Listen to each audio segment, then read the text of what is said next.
putting this together, and thank you. It's such a good turnout. Anyway, thank you. I'm going to be leaving at 5 because I have another meeting, so somebody else can take over.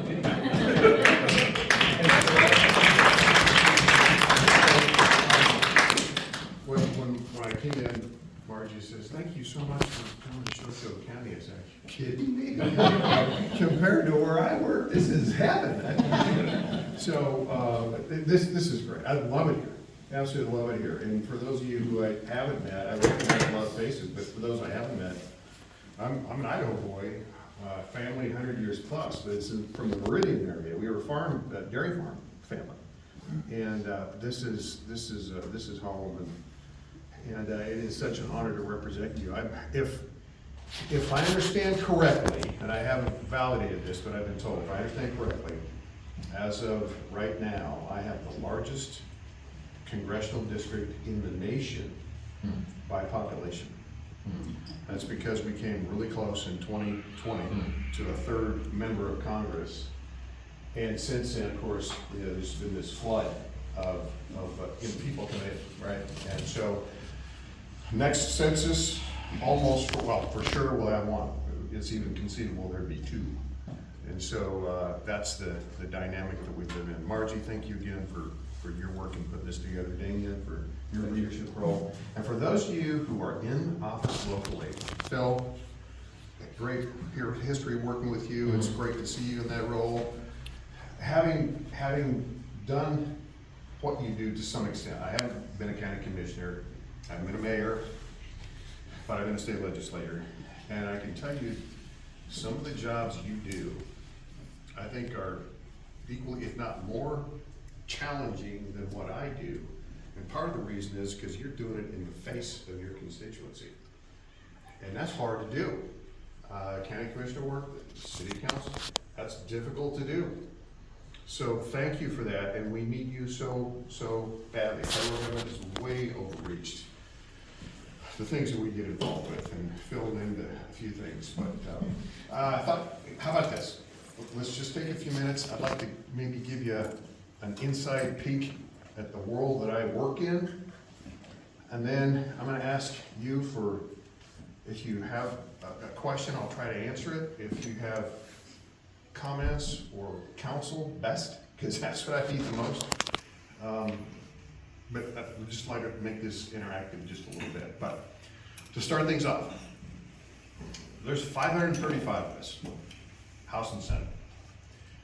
And to paint the picture, I'm gonna oversimplify by saying about half of us believe in the foundation that our founding fathers put in place.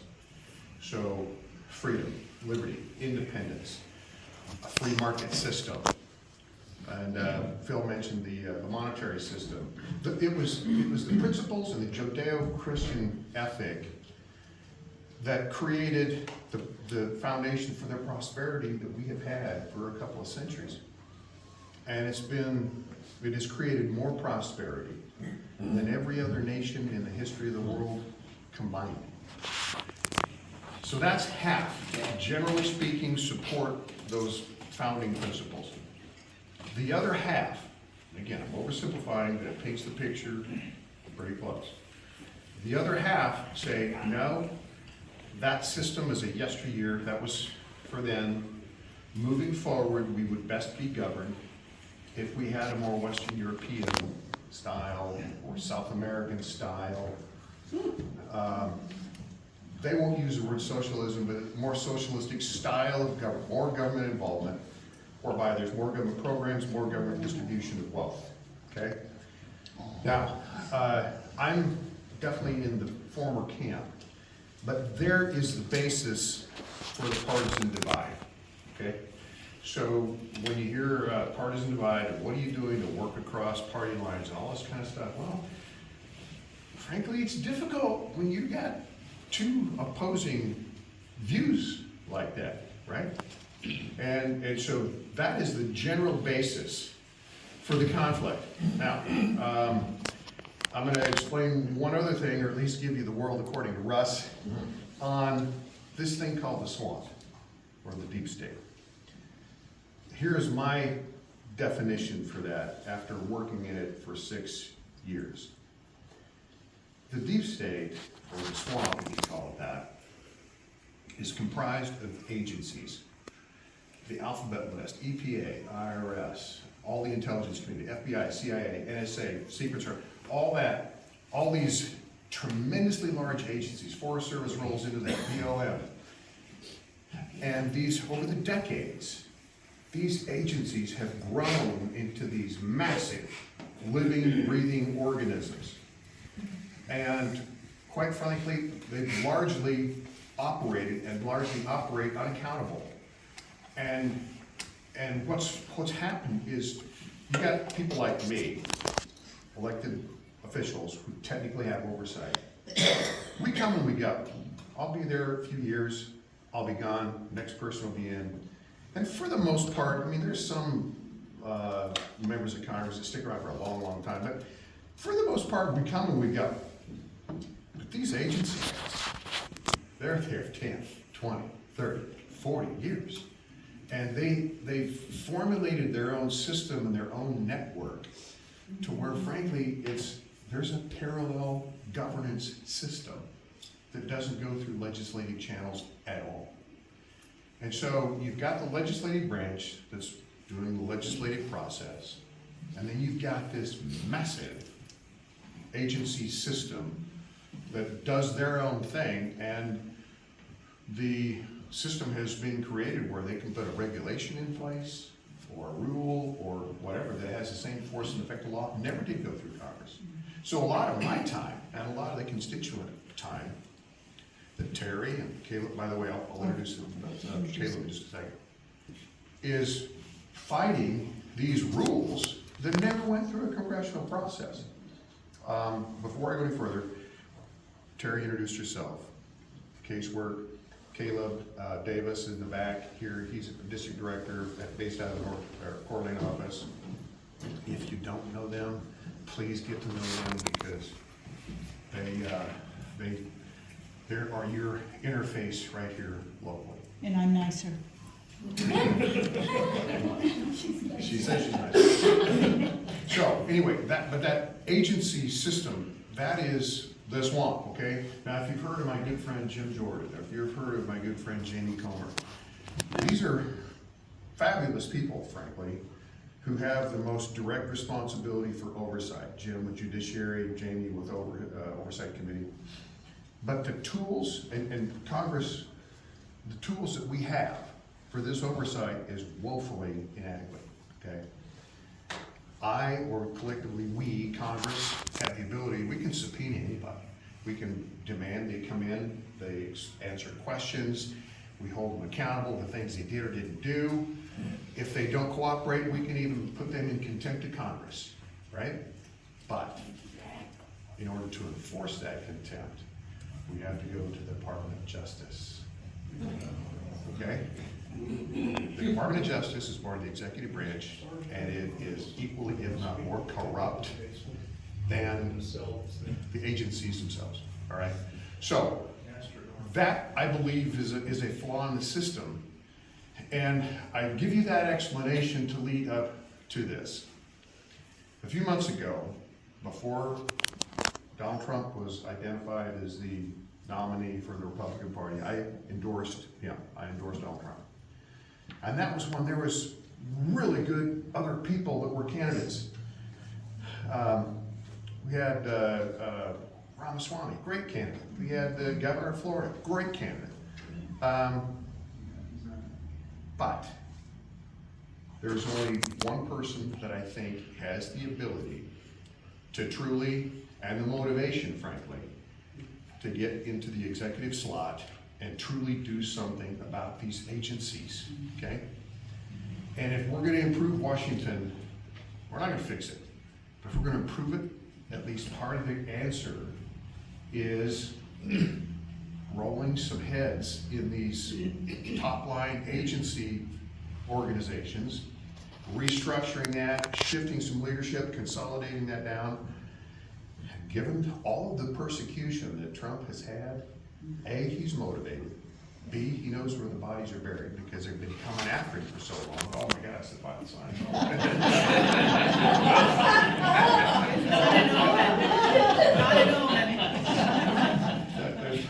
Don't read anything into that.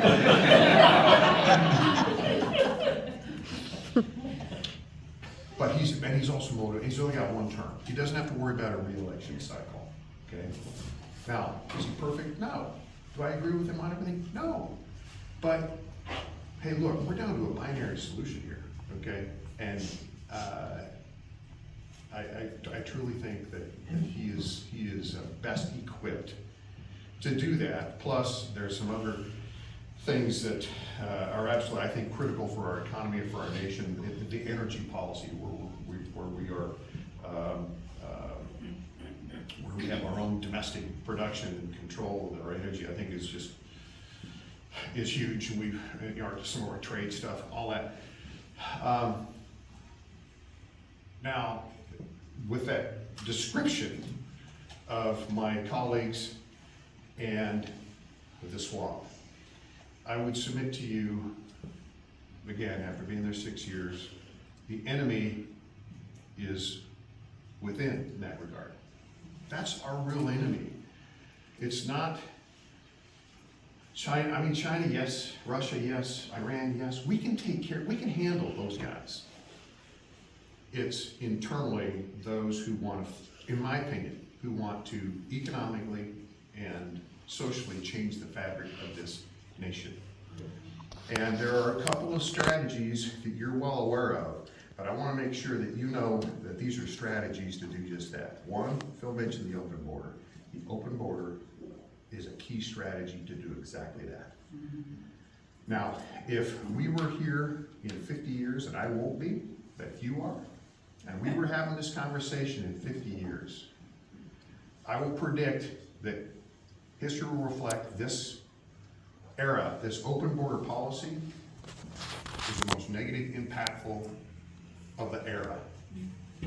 And part of the reason is we have no idea who is in this country and what their motives are, okay? Sex trafficking, the drug trafficking, all of the other stuff that's come with that. I will also admit that it will be looked upon as the worst failure of Congress, because we have not been able to override that. Right now, the U.S. House has a majority of 2 votes. The Democrats control the Senate and the White House.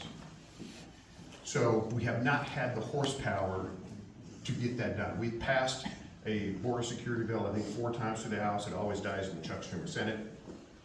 And that's been the battle lines. But make no mistake about it, this is a strategy, folks, to change the social and the economic fabric of this country the way they want it. And it's localized itself into Prop 1. Not the same as the border fight, but I submit to you that is another strategy to take an overwhelmingly conservative population and insert a more liberal one. What do I mean by that? Well, there's, I don't know how many states, either 6 or 8 you might know, Phil, but states where there's initiatives for a ranked choice voting system across the country. If you can't win in the arena of ideas, what do? You change the rules, and that's exactly what they're attempting to do. Take the example of Alaska 2022. Here's a state, a plus minus 60% Republican, 40% Democrat, okay? 3 people on the ballot: Sarah Palin, Nick Begich, Mary Peltola. Ranked choice system. How that finally worked out was the person with the fewest number 1s, which was Mary Peltola, is my colleague in the U.S. Congress. She was 3 with the number 1 votes, but the 2 Republicans split those 1 and 2. It gives undue influence to the minority, and we don't need that in our state. But I would submit to you that is a strategy, and that's a strategy by the left to try to moderate, to liberalize the state of Idaho. So, we're we are confronted with that. I'm probably more concerned about that than anything else. Thank you. On the Idaho ballot. But I want to also share some hope, and then let's open it up for some dialogue. I'm really positive about November. 2 weeks. 2 weeks from today, we should know a lot of this. But as of just a few days ago, the most recent polling that we have internally is through the SCRCC, National Republican Committee. And the prediction there, and it looks pretty convincing, frankly, is that the House should net plus 4 to 6 seats. Now that doesn't sound like much out of 435, but when you have 2, that's huge. And it predicts that we should have a 1 to 2 seat switch over on the Senate side, changing the leadership there. That is enormously positive. If we get, even if it's just by 1 vote, when you've got the majority, you set the agenda, and all this stuff we're doing in the House doesn't die in the Senate. And then lastly, if Donald Trump is alive, and I mean that without being sarcastic, if he's alive, I think he wins, and the numbers show that. There is the concern about the voter integrity, and that's a problem some places. One story on that that I did not get to share on the House floor because it was January 6th, and I was 6 minutes away from my turn on the House floor to explain why I was voting no on validating that last election. And that's when the door started to get kicked in on the House floor. And I think I was also the closest member at the door too. And I wasn't so much concerned about safety as I was just angry because it was my turn. And I didn't ever get to say it on the floor. I've said it publicly since, but here was what I was going to say. We've had local officials from Pennsylvania, Arizona, Georgia, and Wisconsin come to us and say, we violated our own state election law. Now, this was a COVID-related thing in most cases, and there were reasons they did what they did, but they did, instead of having election day or election week, they had election 3-month window of time.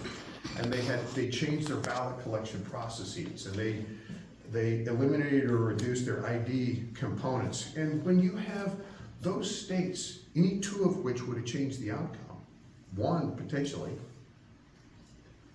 say we violated our own law, doesn't that at least warrant another look? And I never got to say that to the nation at once. I've said it publicly since, and I'm saying it here. But that's why I voted no on that. Now, here's what I know about the voter integrity. There's still going to be problems. California, they're messed up. That's going to be a mess, but we've written that off some time back. But the other states that I mentioned have each taken at least some step or steps to improving their process. Is it going to be fixed? No, but I think it's going to be better. There's at least 17 state election laws that's been changed as a function of that. We don't have the pandemic thing going on. That helps. So I say that as a word of encouragement. I don't think it's going to be as bad. And so with that, that's kind of the I'm very optimistic. I truly am. And I think here's going to be the challenge. I think we get the trifecta. And now it's okay, Republicans, conservatives, put your money where that is, and you better doggone well lead. And you better deliver on what you believe in, because our country needs that. So that's a snapshot of where I work from my vantage point. If there are comments or questions, or like I say, there you go, council, I can use it. Yes, sir. First of all, what's your name? So Robert Peterson. Robert, nice to meet you. Bob. You, whatever. First, I didn't follow your illness over the last couple of years, but you did survive, obviously. I'm alive, yeah. Have you thought about why you were allowed to survive? The first question. Second is, it's my understanding you sit on the ag committees. No, I don't. I'm on natural resource and energy commerce. Okay, energy works. In any event, there are a number of things that are smoldering fires that aren't really headlines yet, such as the generation of poisoning of our processed foods, which is approved by the government, the insertion of these poisons. There's weather modification, which is not a conspiracy theory. There's multiple patents, tens at least, involved in this, with the government holding the patent rights. It is ongoing. It's just, that is what the climate issue is U.S. government-led climate engineering. These things are funded by Congress, perhaps not directly, but indirectly in these huge omnibus bills. I want to see Congress moving towards eliminating the poisons in our foods. The EU's already done that, by and far. And for Congress to absolutely defund and penalize any climate modification operations in the government, private or government. Send these people to prison. They're violating the Nuremberg Code. I'm in favor, to be quite blunt with you, I'm in favor of a 12-spot scaffold at the base of the stairs of the Capitol building, and drag those bastards out and string them up on live stream. That would get some attention. Yes, it will. Well, first of all, thank you for the comments. And let me start with the first part of that. And 2021, I was diagnosed with cancer in my renal system, and went through a regimen of chemo, surgeries, all that kind of stuff. And by the grace of God, and frankly, a lot of prayers from a lot of people, including, I'm sure, some in this room, and to the best of our knowledge, or any medical professional's knowledge, there's not a sign of that right now. And you know what?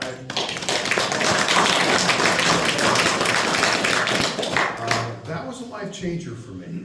And you know, this whole cancer stuff, or these really bad illnesses, that happens to other people, not you, right?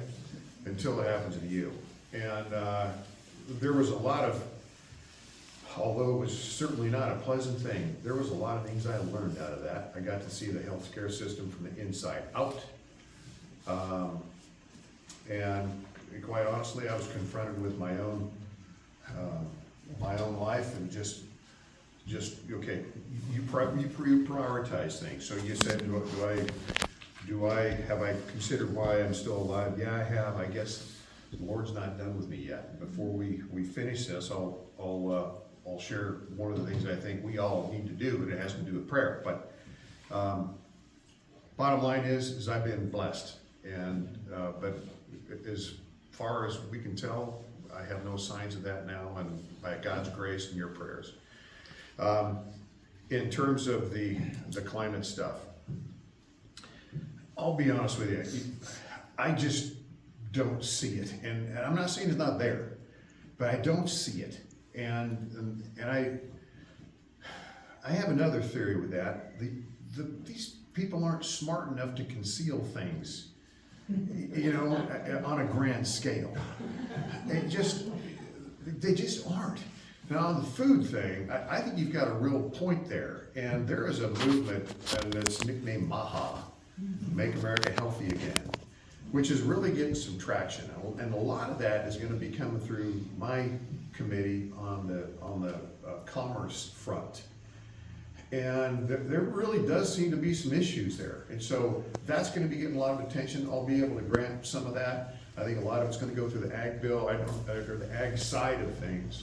I don't have firsthand, interaction there, but I don't want to disregard your comments on the other.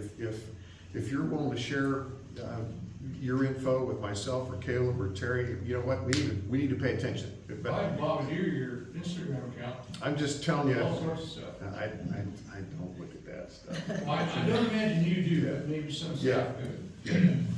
But anyway, I appreciate the comments. Yes, sir. So you've mentioned difficulty providing adequate oversight of agencies as a flaw Right. in the system. So the political heads of those agencies are gonna take forever to be approved by the Senate.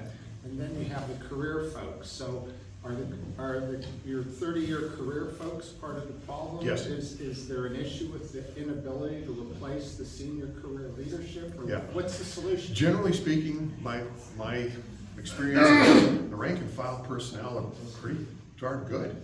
You know, it's at the top that we seem to have the issues, and that's why I say the oversight tools that Congress have are just inadequate. We do have the power of the purse. We do have the ability to constrict budgets and constrict or expand depending on if there's compliance or not. That's really the only significant tool. That's kind of as a reminder why I pointed out the point where I think we need that chief executive, Trump, because he's motivated and experienced and has the exposure to come in and literally change some of that leadership. And it's corrupt. It's just flat out corrupt. And for us, and Terry, Caleb, myself, our whole crew, I don't know what percentage of time it is, what we call with CRAs, Congressional Review,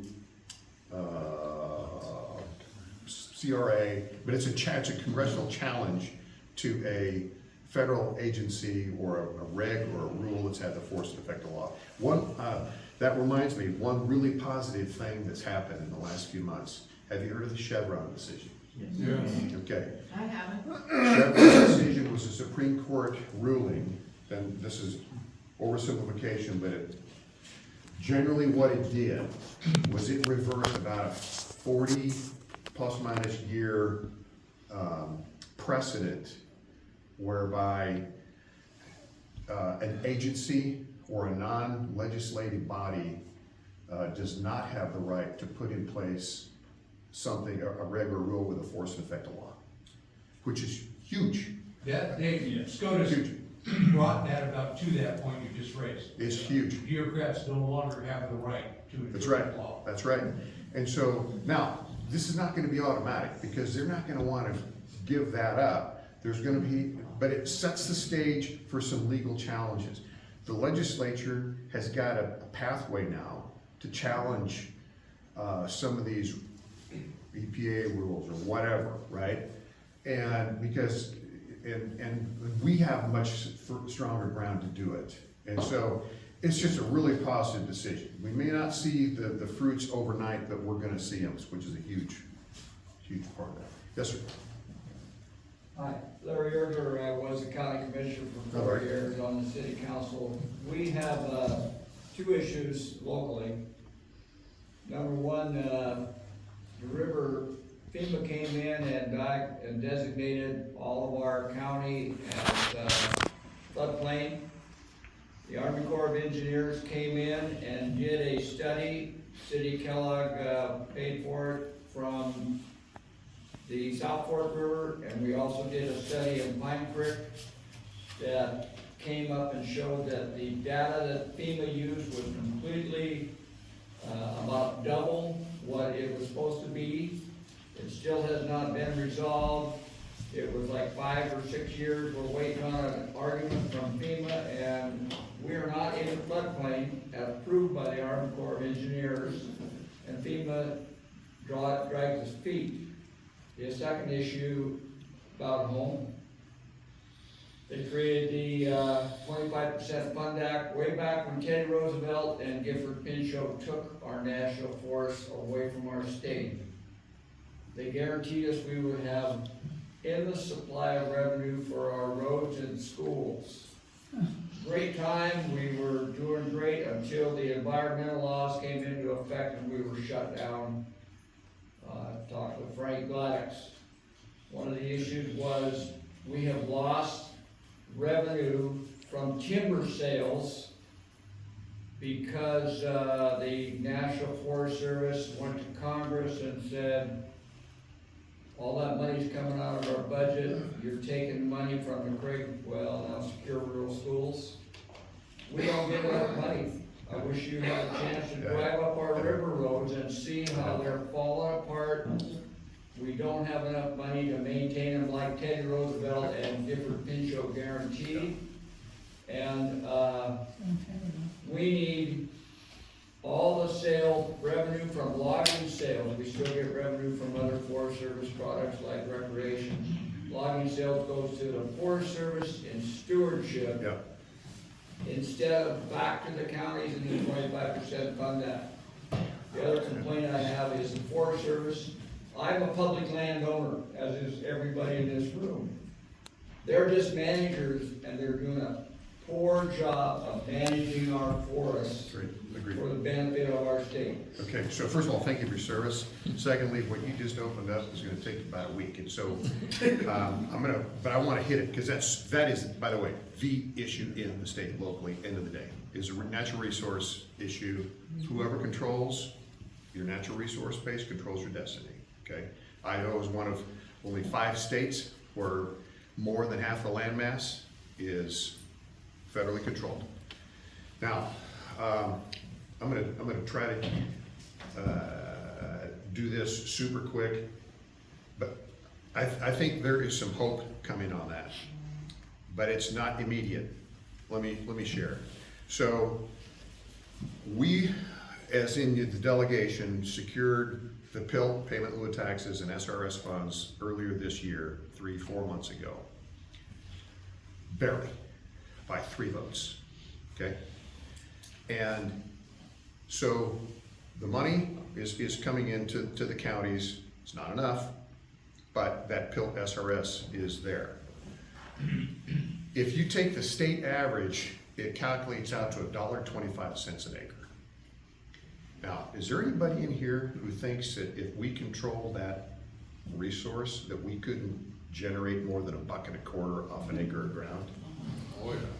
Okay, so the PILT, and the reason I go into that is the PILT and the SRS, you're dead on. It's not nearly enough.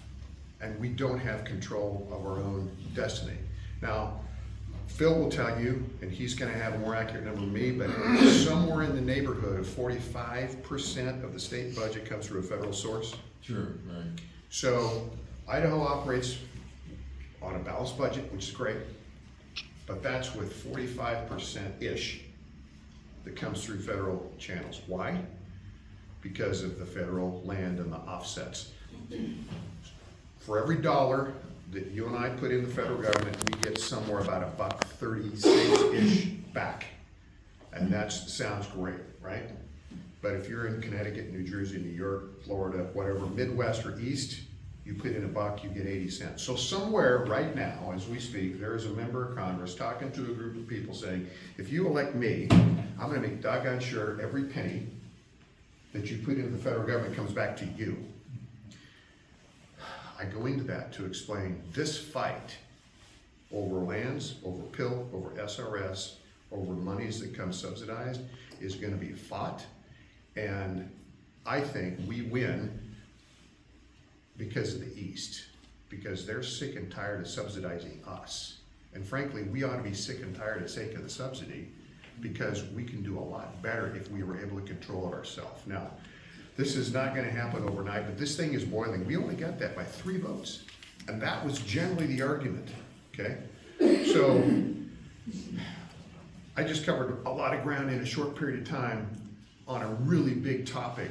But the bottom line is, and I think you would agree, the answer is we have got to be able to have local stakeholder control of what's under our feet. We have got more wealth, more resources we can possibly imagine under our feet. We just regulated ourselves for not being able to touch it. The timber, and this impacts everything else. When you are a tenant, and we are tenants in the state of Idaho, we're not landlords. 45 states are landlords, we're tenants. It changes everything. Phil, the county commissioners, those in local office have to work through federal channels more than any of your other colleagues in other states because of that. So you just touched on the statewide biggest local issue, and I didn't do a real good job of summarizing it other than to say, I know And I think we will agree that local stakeholder control has got to happen, and it's going to. But it could get ugly in the short term because we could have you know, my colleagues in the Midwest and East finally say, you know what, we're just not gonna do the PILT anymore. Then we have to go and we really have to change things so that we can drive that local control back to the state of Idaho. So huge, huge issue. In the back, the county commissioner. Jim Zimmerman. Yes, Jeff. County Commissioner. Yeah, And one of the things we have is our budget. You know, we really rely on the. Oh, yeah. Land, say, or rural schools. yeah. If we don't have it, we're basically bankrupt. I mean, You got it by 3 votes this year. And one of the things is our taxpayers are, we can't generate enough taxes. 80% of our county is federal lands. Yeah. And so that's one of the problems we face every year, is to try to figure out how we're gonna fund it. And if something like that were to happen, that they take away bill, or they take away SRS funds, we're in trouble. So here's something to think about. And I've challenged the Association of Counties. And so I don't know if this is filtered this way, but assume for a moment that PILT goes away. And assume for a moment that we are now in a debate congressionally to how do we transition from the current system, which is basically a subsidy, right, to one of local control, local access to the revenue off that land. I ran the Good Neighbor Authority bill. We've got that passed so tribes, counties can now participate in projects. Those are little things nibbling around the edges. We really do, Jeff, and I'm asking, I really am, we really do need a strategy that, and I don't have it, I got some ideas, but we need a strategy to work through the congressional level to drive that, Thank you. the land management responsibility to the states. And I could use some counsel on that. Yeah. One of the things that we're doing right now is we're doing forest fire mitigation. We've got what they call as an I-90 project corridor. And what the Forest Service is planning on doing is, is making a fire barrier between the forest and our community. So where they're going through and cleaning up the forest, they're also gonna sell some of the timber. And, we're gonna have to manage that. That's only part of it. So why wouldn't we do a perimeter all the way around the forest and be able to manage it ourselves locally? And then, we don't have to manage the whole forest right away. So here, it's a great idea. And here's what I don't know. Does that take literally an act of Congress? Or is that something that we could just do with joint agreement, state, fed? I really don't know. Congress has to go back and reinstill the 25% fund act for timber. I think it's more Lost than that. that in all those in I think that's stewardship part, from Forest I Service. think that's part of it, but I think it's more. I think there's other steps that we've got to take. But I got it, I hear. So somebody has an ask, yes, ma'am, right here. The Congressional Review Act, you guys have 60 days after an agency Yeah. does final rule. That was the acronym I was looking for, Congressional Review Act, yeah. Yeah. Yeah. Recently, the EPA went back when they got sued by an NGO, and they reduced the air quality standards or strengthened them from 12 down to 9, which will put a lot of western states, wherever there's a monitor, into non-attainment. Pinehurst is currently in attainment, but we're not, and we're in a 20-year maintenance plan right now. If they drop it down to 9, we're real close. We could go Yeah. into non-attainment again. But we challenged that, right? And that's Well, that's you guys underway. didn't do it yet. There's an SJR, that Rich and Crapo have put up, but, They didn't use the act, as far as I know, and you're gonna. So do this, I could be wrong, but I think we have acted on that. Caleb, if you would connect with Caleb before we leave, and just make sure we've got that down. I wanna follow up. I think we have, but if not, we need to, and so, I hear you. There's a Senate joint resolution number, I've been sent it, to nullify that rule, but it's stuck. It hasn't even gone to committee. Never mind Okay. the vote and all the way up, and it won't because. Usually, not always, but usually when there's a companion on the other side. And I think that has gone through my committee, but I could be wrong. We will follow up. Okay? And so next term, can you bring that forward if she Yeah. doesn't? Okay. Yeah, and it's will help a lot if I've got more friends in the Senate and the White House, if you know what I mean. Yeah. Okay, yes, sir, let's. Wait, one, Yeah. I've got an EPA issue too. We're nation's largest super fund, and EPA has just proposed either as a rule or guideline to drop the acceptable lead levels to a level where every place that's been remediated so far will have to be remediated. And that will cause a revolt. And Yeah, I don't know I've what you not think heard about of, I've not heard of that. And Sarko filed for bankruptcy, so they're no longer. So, but again, I wanna follow up, because just because I haven't heard of it doesn't mean it's not there, okay? So, yes, sir. So, talk about forest management, even when the Forest Service does want to do a good job managing, they are stymied by Okay. frivolous NEPA litigation. So, and that was something you raised too, so if I can address that, because I forgot to, we did pass what's called the Resilient Forest Act. I was a sponsor of that, a sponsor of that. It's gone through the House, held up in the Senate, but we get some friends that will pick up some traction. What in part that does is it changes the litigation method to arbitration as opposed to the court system, which not optimal perhaps, but I think could be a real positive step to these, because you're right, every single time we get a project, there's a lawsuit, come bang, right on the heels of it, and it's usually from somebody who's never even been in the state. So, in the terms of environmentalism or whatever. So that's at least one step, but you're right, and I see it, and it's a real problem. Yes, yes, yes.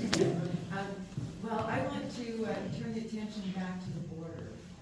The thing that I find so disheartening about this whole thing is Donald Trump's administration, he's putting up the wall, he's got wonderful laws to really create some security on the border. The Biden administration comes in, within a week, he's trashed all that, and thrown the whole thing open. Okay, so if Donald Trump comes in again, he's gonna reestablish all this. It's gonna take a long time to undo what's been done in the last 4 years.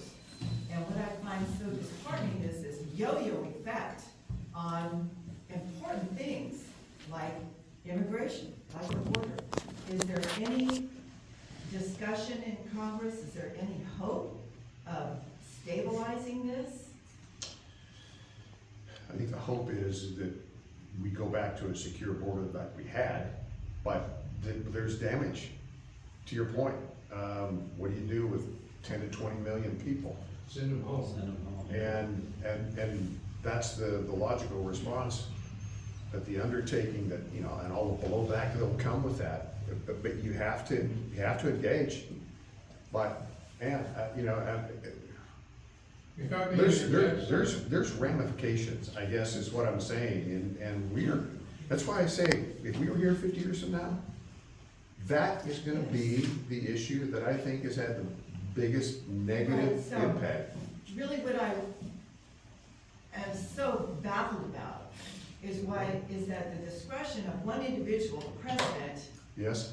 by executive order, to say, no, trashing all those things that the previous president did. Understand what I And said, something else. that is a strategy, and that's ultimately the enemy that we fight.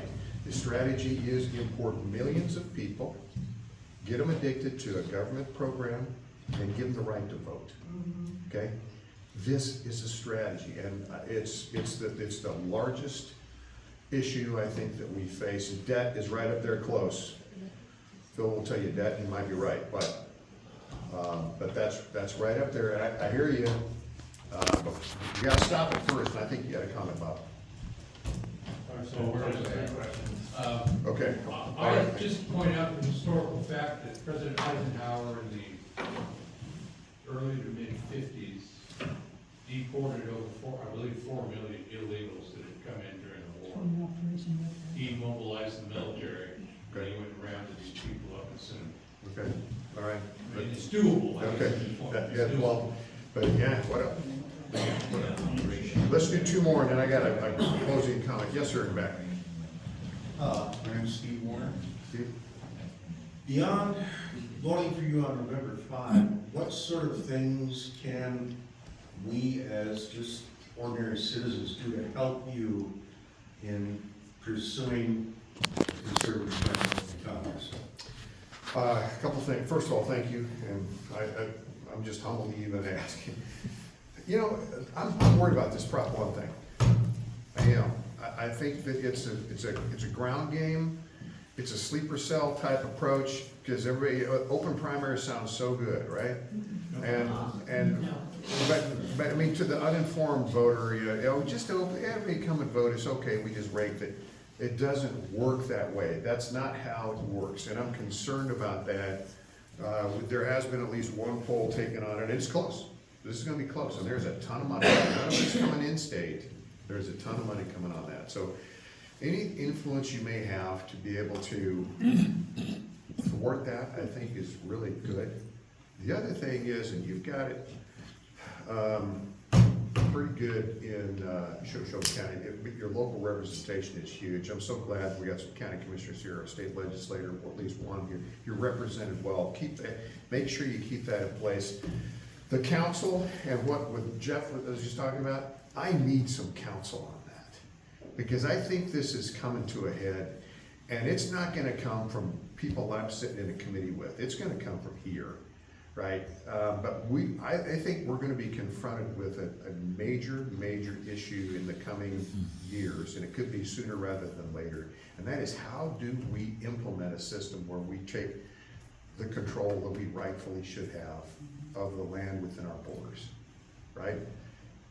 And that gets so touchy so quick, because you got all the stakeholders, right? You got the timber, the grazing, the farming, ranching, recreationalists, in so-called environmental community, which isn't so much an environmental community, all that.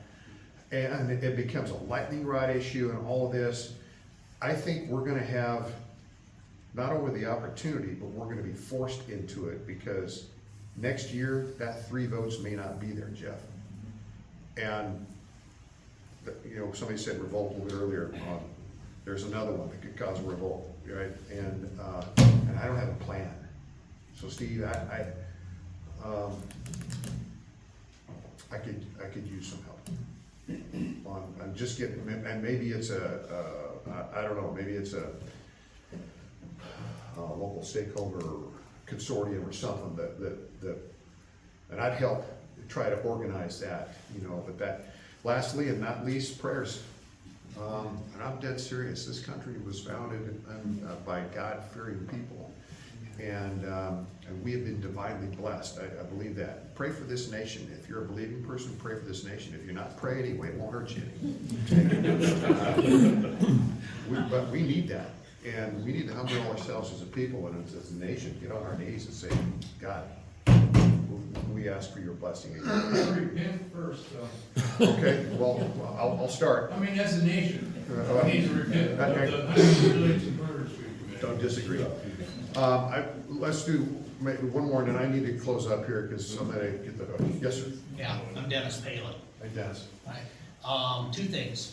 One, taking the House as a majority, who's being considered for Speaker of the House.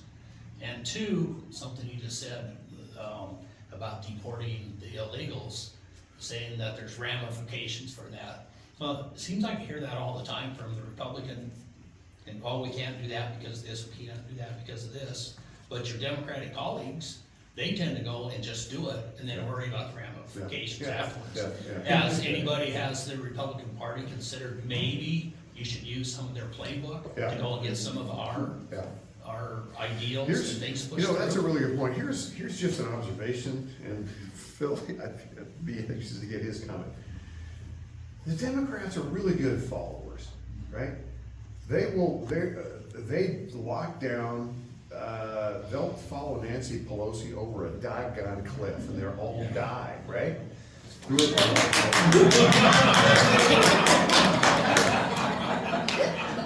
I didn't start that.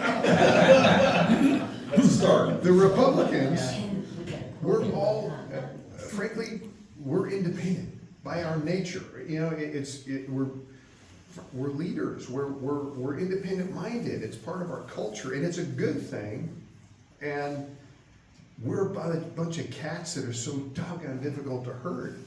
And it's because we all have our own opinion, and it's heck with you if you don't agree.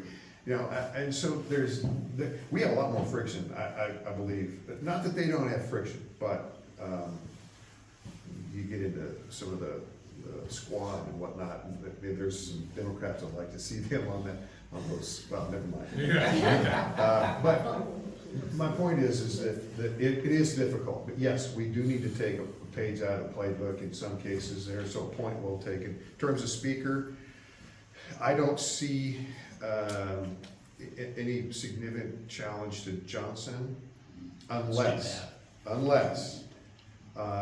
we get to Christmas time, because the budget runs out again on the 20th, and he allows a big omnibus to come in, which is so many of us are opposed to for a lot of really valid reasons. If that happens and he allows that, he will be not only challenged, but probably defeated. Yeah. So. Yeah, he promised that he wouldn't do, he would have the definitive bills, and he just did the same thing that Kevin McCarthy did, and everybody before him has done too. Yeah, I understand. So I'll close up my comments with this. First of all, thanks for doing this. I mean, you have to understand where I work, not where I live, but where I work. This is really an encouragement, really a treat. Get out at home and with real people who have, you know, real issues, and I learn every time. So thank you, first of all. Secondly, this thing that I do, Phil does, Jeff does, our other electeds, this thing called politics, I think is best defined as a struggle for influence. That's what we do. We struggle for influence. That's what I do every day. And unlike other struggles, it doesn't have a time clock, and there's not a goal line. It's ongoing. And that struggle ebbs and it flows. That's the way it was during the Revolutionary War, during the Civil War, during the World Wars. Today, and in 50 years, we'll continue to be struggling. And you'll see conservative to liberal, and, or by some definition, okay, social, government control, but it'll ebb and it flows based on who is engaged in that struggle. And remember too, we live in a republic. This is not a democracy, this is a republic. And there's a distinct difference there. And that republic has a couple prerequisites.